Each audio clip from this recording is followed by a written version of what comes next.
City of Santa Fe, March 4th, 2014, Counselor Candidates. Question 4. New Mexico's education has dropped to what is our state's lowest rating. How can you help our education issues, which ultimately contributes to economic development?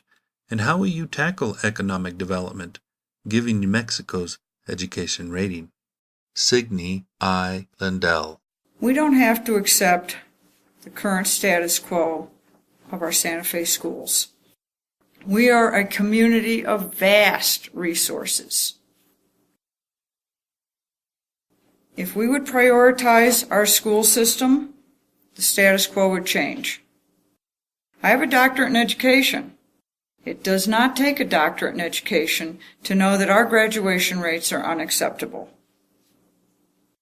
In canvassing neighborhoods during this election cycle, the number one concern that I've heard is about the schools. If we prioritize the schools, things will change. We can do better, and we have to do better. Michael J. Segura.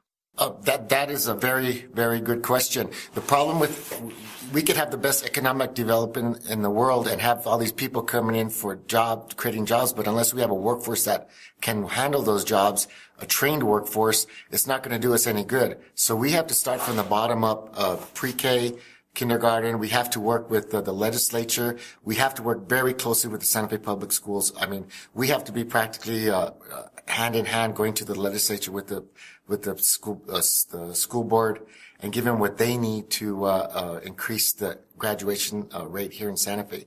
The problem that I see with the Santa Fe, and it was even back when I was in high school.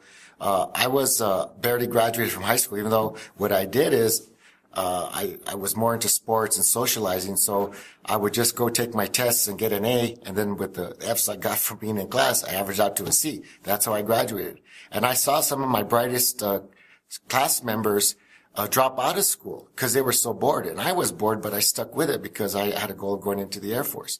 And I think what we need to do is, there's a book called 7 Levels of Intelligence, and it talks about how different people think. Not every child learns the same way. Not every child has the same aptitude for things or the same job skills as the other child. We need to start doing focusing on the different types of job skills or different type of learning levels and turn the schools into a place where children with the same type of intelligence, the same type of learning abilities go together, and they can form a family to help each other graduate from high school. And even if they can graduate, if they don't want to, we need to change the law where somebody who wants to drop out and go get their GED at the community college and study community college has to get permission from the principal of the school, which is ridiculous. If the child wants to go to school, let them go to school. And not hold them hostage for the money that they would get for have that student being in that school. This is the end of question 4 for participating counselor candidates.